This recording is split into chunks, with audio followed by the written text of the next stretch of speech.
संसार में यदि आत्मा नहीं होती तो क्या होता?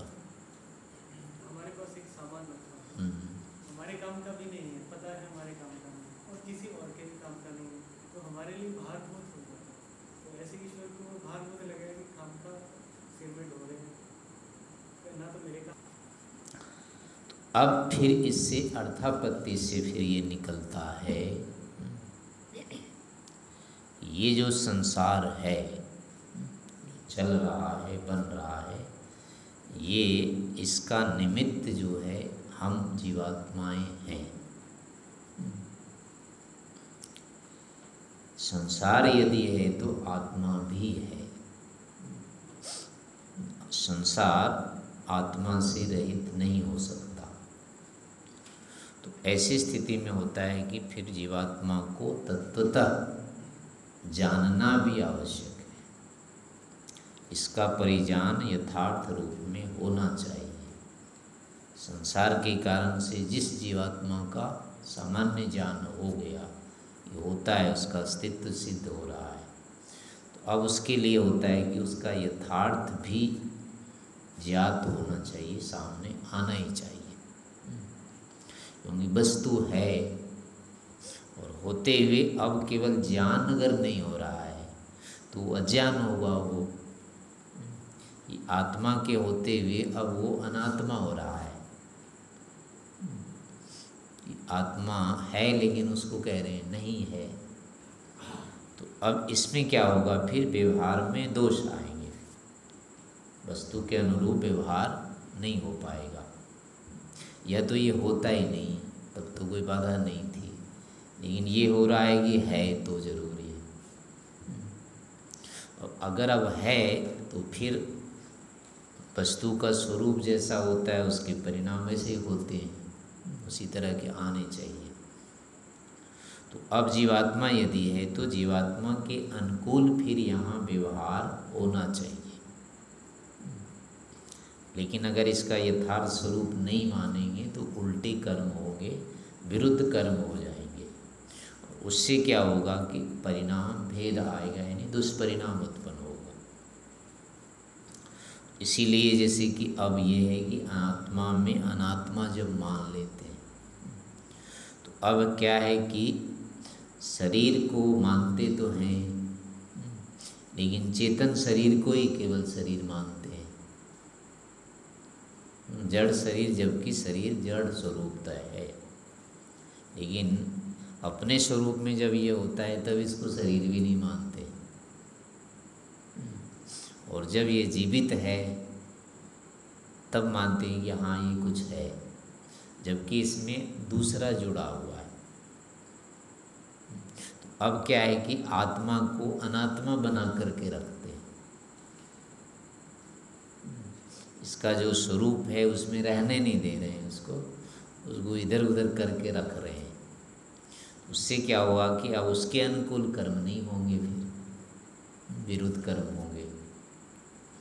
तो अब है कि निमित्त तो वो है, लेकिन उसको नहीं मानने से उसके विपरीत कर्म होते हैं। तो इससे क्या होगा, इसी कारण से छल कपट अन्याय होते हैं। वस्तु का विपरीत ज्ञान होते हुए व्यवहार में विरोध आ जाएगा। तो जितने हैं लोग जैसे मार के खाते हैं, काट के खाते हैं इसको अब वहाँ जीवित भी मानते हैं, लेकिन अलग से आत्मा वो नहीं मानते उसको। छोटी सी आत्मा है ये, वो क्या कहेंगे, गई गुजरी आत्मा है। शरीर के आधार पर उसका वर्गीकरण कर रहे हैं वहाँ, जबकि दोनों बराबर ही है। हाथी की आत्मा जैसी है, मनुष्य की आत्मा जैसी है, चींटी की आत्मा भी, बकरी की आत्मा भी वैसे ही है वहाँ।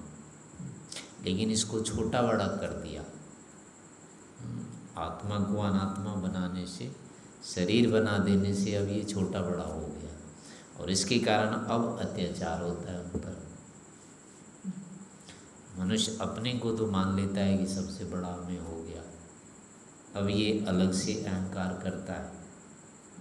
और जो छोटे छोटे हैं, अब जो असाधन है, दुर्बल से हो रहे हैं, उनके ऊपर फिर ये सारा अत्याचार करता है।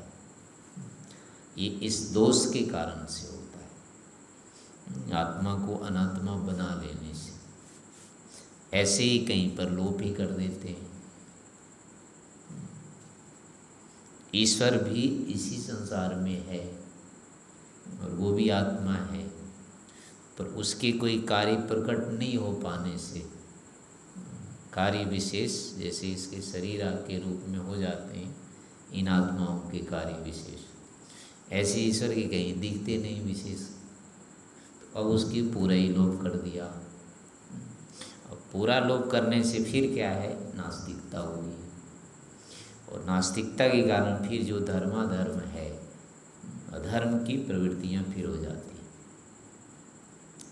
काम उसी से लेते हैं, गुण उसी के लेते हैं, लाभ जो है उसी से ले रहे हैं, और उसी का विरोध करके, उसी को हटा करके फिर उसी के विरुद्ध चलते हैं। तो इससे कृतज्ञता आदि जो दोष आते हैं वो सब उत्पन्न हो रहे हैं। अधर्म इससे फिर बढ़ता है, व्यक्ति फिर स्वयं अभिमानी होता है, और अभिमानी होने के बाद अब दूसरे के ऊपर फिर वो अत्याचार करता है। फिर अनेक प्रकार के झगड़े होते हैं, दंगे फसाद जो कुछ हो रहे हैं, ये सारे के सारे इसी अव्यवस्था के कारण से। आत्मा अगर व्यवस्थित हो जाती, आत्मा परमात्मा की ठीक व्यवस्था हो जाती, तो सारा का सारा क्या हो जाता है, ये एक स्थिर रूप में सब आगे बढ़ रहा होता। सारे घटक अगर ठीक ठीक काम कर रहे होते तो सारे परिणाम उचित आते। तो उससे अगर ईश्वर की भी रहती यहाँ पर स्थापना, और जीवात्मा को की भी रहती स्थापना ठीक ढंग से, तो यहाँ बहुत अधिक सुख हो सकता था। प्रकृति का फिर पूरी तरह से ठीक ठीक उपयोग हो सकता था। लेकिन ये जो दोष आ जाते हैं अनात्मा आत्मा का, आत्मा को या तो मानते नहीं हैं या दूसरे रूप में इसको मानने लग जाते हैं, उससे फिर क्या होता है कि उल्टे परिणाम यहाँ आते हैं। दुख बढ़ता है, अन्याय बढ़ते हैं, अत्याचार बढ़ते हैं, लोभ क्रोध आदि जितनी सारी चीज़ें बढ़ती है, जो मिथ्या अनुचित प्रकार से साधनों का संग्रह होता है, ये सारे के सारे जितने भी दोष हो रहे हैं वो सब इस एक अविद्या के कारण से हो रहे हैं। अगर ये यथार्थ रूप में ज्ञान हो जाता तो अब क्या होता है कि इतने उल्टे कार्य नहीं होते यहाँ पर, हर वस्तुओं का भी ठीक उपयोग होता, और इसको जो सब बहुत बड़ा सुख मिलता है, संसार में तो मिलता ही मिलता है, लेकिन इस क्रम से अगर ये बाहर निकलता है तो मुक्ति का यानी मोक्ष का जो सुख मिलता है इसको, उसकी कोई मतलब गिनती नहीं है यहाँ। तो उसको ये पार प्राप्त करने में समर्थ हो जाता।